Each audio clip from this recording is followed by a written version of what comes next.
Assalamualaikum warahmatullahi wabarakatuh. Hai, Ananda hebat se-Indonesia.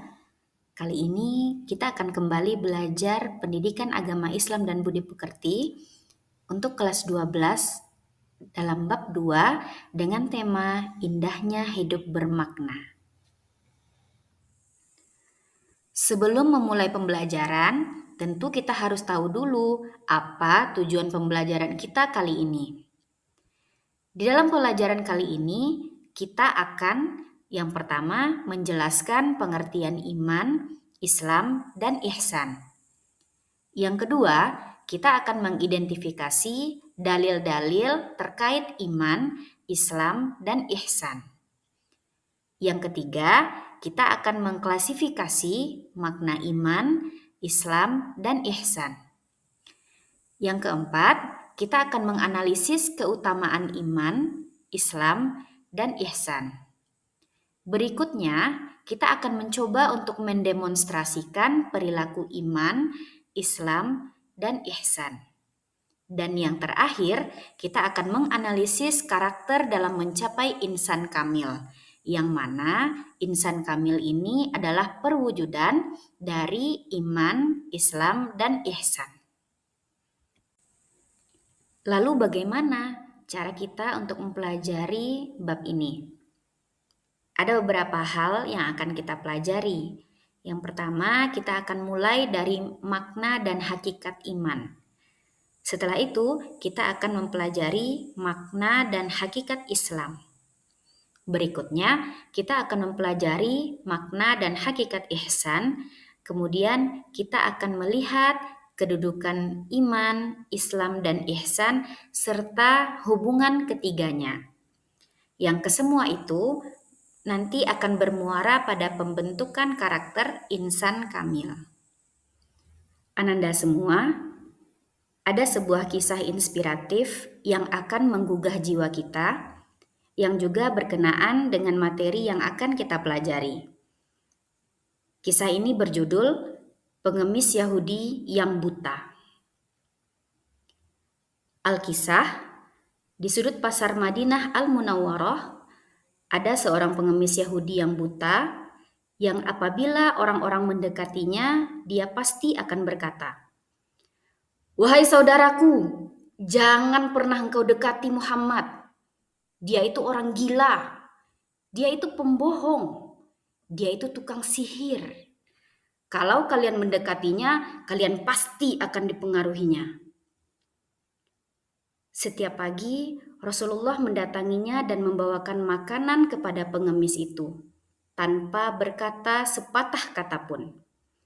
Tidak hanya itu, Rasulullah juga menyuapi makanan yang dibawanya kepada si pengemis itu. Pada saat menyuapinya, si pengemis Yahudi itu tetap berpesan agar tidak pernah dekat dengan orang yang bernama Muhammad.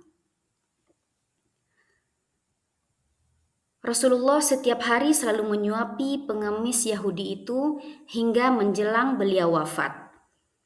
Hingga pada hari terakhir ketika beliau mengunjungi si pengemis Yahudi tersebut, ketika beliau sedang menyuapinya, si pengemis Yahudi tetap berpesan, "Wahai lelaki baik, jangan pernah engkau dekati yang namanya Muhammad. Dia itu orang gila, dia itu pembohong, dia tukang sihir. Jangan pernah engkau dekati dia. Nanti engkau akan terpengaruh sementara engkau adalah orang baik."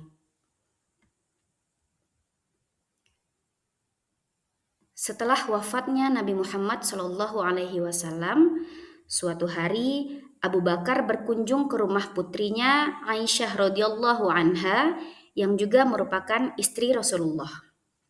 Beliau lantas bertanya kepada putrinya, "Wahai anakku, adakah sunnah Nabi Muhammad yang belum aku kerjakan?" Kemudian Aisyah radhiyallahu anha menjawab, "Wahai ayah, engkau adalah seorang ahli sunnah. Hampir tak ada satupun sunnah yang belum engkau kerjakan kecuali satu sunnah saja." Lantas Abu Bakar kaget. "Apakah itu, wahai putriku?" Kemudian Aisyah menjawab, Setiap pagi, Rasulullah selalu pergi ke ujung pasar Madinah dan membawakan makanan untuk seorang pengemis Yahudi buta yang berada di sana. Keesokan harinya, Abu Bakar pergi ke pasar dengan membawa makanan untuk diberikannya kepada pengemis itu. Abu Bakar mendatangi pengemis itu dan memberikan makanan itu kepadanya. Ketika Abu Bakar mulai menyuapinya, si pengemis tersebut lantas marah sambil berteriak, "Siapakah kamu?" Abu Bakar menjawab, "Aku orang biasa yang biasa mengantarkan makanan kepadamu." Pengemis itu menjawab, "Bukan, engkau bukan orang yang biasa mendatangiku." Jawab si pengemis buta itu. "Orang yang biasa mendatangiku itu, jika dia datang kepadaku, tanganku takkan susah memegang, mulutku tak susah mengunyah, karena dia selalu menyuapiku. Kemudian dia akan menghaluskan makanan itu dengan mulutnya sehingga lumat, dan aku tidak susah untuk mengunyah. Kau bukanlah orang yang sama," kata pengemis tersebut. Abu Bakar tidak dapat menahan air matanya. Ia menangis sambil berkata kepada pengemis itu, "Aku memang bukan orang yang biasa datang kepadamu. Aku adalah sahabatnya. Orang yang mulia yang setiap hari menyuapimu itu telah tiada. Dia adalah Muhammad Rasulullah Shallallahu Alaihi Wasallam." Mendengar cerita Abu Bakar, si pengemis Yahudi tersebut menangis menjadi-jadi. Dia kemudian berkata, "Benarkah demikian? Selama ini aku selalu menghinanya, aku selalu memfitnahnya, tapi ia tak pernah memarahiku sedikit pun. Ia datang selalu kepadaku membawa makanan setiap pagi. Ia begitu mulia." Sehingga dengan air mata yang berderai, pengemis Yahudi itu akhirnya bersyahadat di hadapan Abu Bakar. Begitulah kisah teladan Rasulullah Shallallahu Alaihi Wasallam, yang dengan kebaikan akhlaknya ia tidak pernah menyakiti siapapun, yang dengan kelemah lembutannya dan budi baiknya dakwah tetap tersampaikan tanpa harus menyakiti orang lain. Sekarang kita masuk kepada konsep apa itu iman, Islam, dan ihsan. Untuk dapat memahami makna iman, Islam, dan ihsan ini, mari kita simak hadis berikut ini, yang terjemahannya dari Umar radhiyallahu anhu. Ia berkata, "Ketika kami sedang duduk-duduk di sisi Rasulullah Shallallahu Alaihi Wasallam, suatu hari tiba-tiba datanglah seorang laki-laki yang mengenakan baju yang sangat putih dan berambut sangat hitam. Tidak tampak padanya bekas-bekas perjalanan jauh dan tak ada seorang pun di antara kami yang mengenalinya. Hingga kemudian ia duduk di hadapan Nabi Shallallahu Alaihi Wasallam, lalu menempelkan kedua lututnya kepada kedua lutut Rasulullah Shallallahu Alaihi Wasallam seraya berkata, 'Wahai Muhammad, beritahukanlah kepadaku tentang Islam.' Maka Rasulullah Shallallahu Alaihi Wasallam bersabda, 'Islam adalah engkau bersaksi bahwa tidak ada ilah yang berhak diibadahi dengan benar selain Allah, dan bahwa Nabi Muhammad adalah utusan Allah.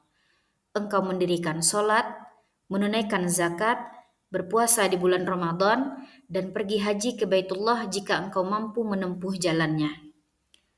Kemudian lelaki tersebut berkata, 'Ya, kamu benar.' Lantas kami semua heran. Dia yang bertanya, dia pula yang membenarkan. Kemudian lelaki tersebut bertanya lagi, 'Beritahukanlah kepadaku tentang iman.' Nabi bersabda, 'Iman adalah engkau beriman kepada Allah, malaikat-malaikatnya, kitab-kitabnya, rasul-rasulnya, dan hari akhir, serta engkau beriman kepada takdir yang baik maupun yang buruk.' Kemudian lelaki itu berkata kembali, 'Ya, kamu benar.' Dia berkata lagi, 'Beritahukan aku tentang ihsan.' Nabi bersabda, 'Ihsan adalah engkau beribadah kepada Allah seakan-akan engkau melihatnya. Jika engkau tak mampu melihatnya, maka sesungguhnya Dia melihatmu.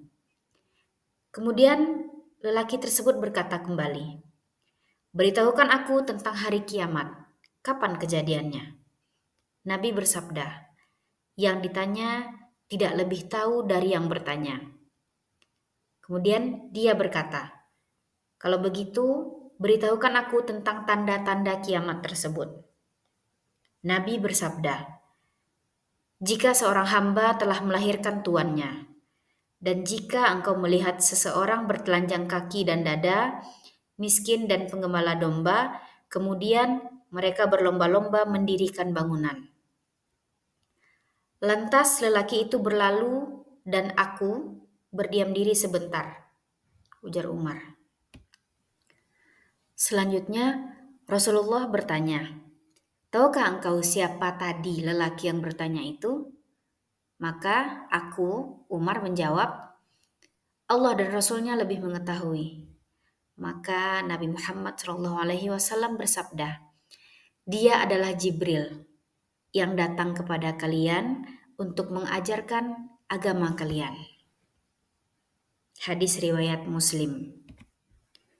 Dari hadis yang sudah disampaikan tadi, kita sekarang sudah bisa mempelajari apa itu hakikat iman. Iman artinya keyakinan dalam hati yang diucapkan dengan lisan, diamalkan dengan anggota badan tanpa ada keraguan sedikit pun. Iman dalam agama Islam artinya meyakini adanya wujud Allah, para malaikatnya, kitab-kitabnya, para rasulnya, hari terjadinya kiamat, serta qada dan qadarnya. Iman mencakup ranah yang berkaitan dengan keyakinan dalam hati, dalam ucapan lisan, serta amal anggota tubuh. Iman itu akan bertambah dengan ketaatan dan akan berkurang karena kemaksiatan kepada Allah Subhanahu wa taala. Kedudukan iman lebih tinggi daripada Islam karena iman mencakup yang lebih umum daripada Islam.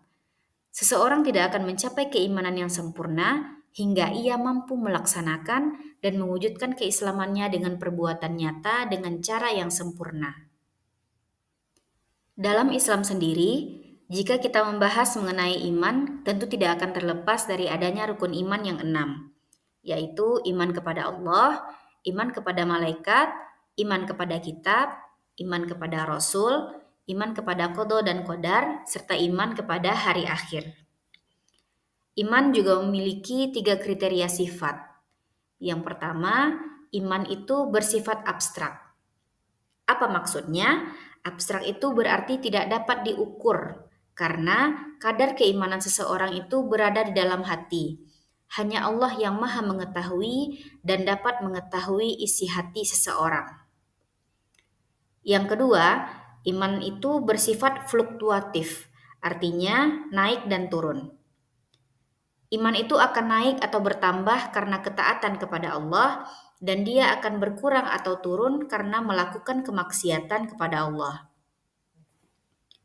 Berikutnya, iman itu memiliki tingkatan. Artinya, tingkat dan kadar keimanan seseorang itu akan berbeda dan tidaklah sama. Ada orang yang keimanannya kuat, ada orang yang imannya sedang, dan ada juga orang yang kadar imannya itu lemah. Keimanan itu memiliki ciri khas, yaitu selalu dinamis.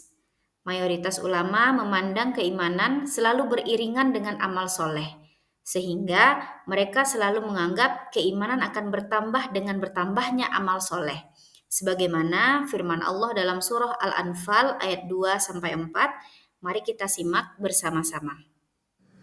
إنما المؤمنون الذين إذا ذكر الله وجلت قلوبهم وإذا تليت عليهم آياته زادتهم إيمانا وعلى ربهم يتوكلون الذين يقيمون الصلاة ومما رزقناهم ينفقون أولئك هم المؤمنون حقا لهم درجات عند ربهم ومغفرة ورزق كريم. إن الدين عند الله الإسلام وما اختلف الذين أوتوا الكتاب إلا من بعد ما جاءهم العلم بغيا بينهم ومن يكفر بآيات الله فإن الله سريع الحساب. Sama halnya seperti iman yang tidak dapat dilepaskan dari rukun iman, maka Islam sebagai agama tentu tidak dapat dilepaskan dari rukun Islam, yaitu membaca 2 kalimah syahadat, mendirikan sholat 5 waktu, menunaikan zakat, berpuasa di bulan Ramadan, dan naik haji ke Baitullah bagi yang mampu. Lalu, apa saja indikator seseorang bisa disebut muslim? Nah, tentu saja indikatornya dapat dilihat dari bagaimana dia melaksanakan 5 perkara yang terangkum dalam rukun Islam. Jika dia mengabaikan 5 perkara yang terdapat dalam rukun Islam tersebut, tentu keislamannya kurang sempurna, walaupun dia menjalankan salah satunya dengan sempurna. Sementara itu, ihsan berarti kesadaran yang sedalam-dalamnya bahwa Allah selalu hadir bersama manusia dimanapun dia berada. Orang yang berbuat ihsan disebut dengan muhsin. Kemudian, ihsan ini juga terbagi menjadi 2 macam. Ada yang ihsan dalam beribadah kepada Allah. Orang yang ihsan dalam beribadah kepada Allah ini akan melakukan amal sebaik-baiknya. Dan ihsan kepada semua pemberian Allah. Dia akan memelihara apa yang telah Allah berikan seperti hartanya yang dinafkahkan di jalan Allah Subhanahu wa Ta'ala. Berikutnya, kita akan mencoba melihat apa hubungan antara iman, Islam, dan ihsan. Iman, Islam, dan ihsan itu merupakan satu kesatuan yang tidak dapat dipisahkan antara satu dengan lainnya.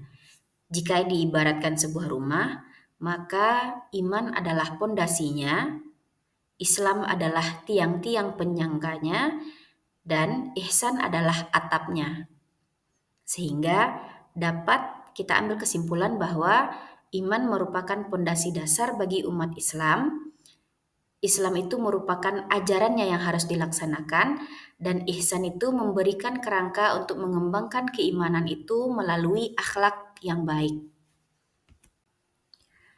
Sekarang kita sampai pada tujuan pembelajaran yang terakhir, yaitu bagaimana caranya mewujudkan karakter insan kamil melalui implementasi iman, Islam, dan ihsan. Insan kamil itu adalah manusia yang ideal, yang mempunyai sifat dan akhlak yang terpuji sesuai dengan ajaran Islam. Untuk mewujudkan karakter insan kamil, kita harus memiliki 6 unsur. Yang pertama, unsur yang harus dimiliki yaitu taubat, di mana kita sebagai manusia berjanji untuk tidak mengulangi kesalahan dan maksiat. Yang kedua, kita harus memiliki sikap waro'. Waro' itu adalah menjauhkan diri dari dosa, maksiat, dan perkataan syubhat atau yang remang-remang hukumnya. Selanjutnya, kita juga harus memiliki karakter zuhud, di mana artinya kita itu tidak boleh terlalu mengaitkan diri kita kepada kecintaan atas dunia. Selanjutnya, kita juga diminta untuk memiliki sifat qanaah. Qanaah itu adalah rasa sikap yang merasa cukup atas apa yang telah Allah berikan. Artinya, kita tidak menjadi orang yang tamak atau orang yang rakus. Berikutnya, kita harus menjadi orang yang sabar. Sabar dalam menahan diri atau membatasi emosi, serta mampu bertahan dalam situasi sulit tanpa mengeluh. Dan yang terakhir, kita harus memiliki sifat tawakal, yaitu berserah diri kepada Allah Subhanahu wa Ta'ala. Kita sudah sampai di penghujung materi pelajaran. Untuk menguji pemahamanmu, silahkan lakukan tes atau kuis yang ada berikut ini.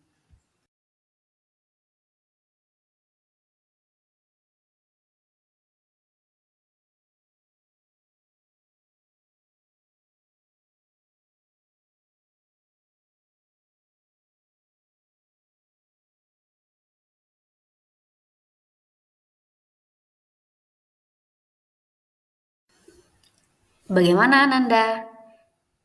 Cukup mudah bukan untuk memahami bab ini? Bagaimana dengan hasil kuisnya? Apakah Ananda bisa mengerjakannya dengan baik? Semoga pelajaran kita kali ini bisa kita implementasikan dalam kehidupan kita sehari-hari. Sekian dulu pelajaran kita kali ini. Sampai jumpa di pertemuan berikutnya. Terima kasih. Assalamualaikum warahmatullahi wabarakatuh.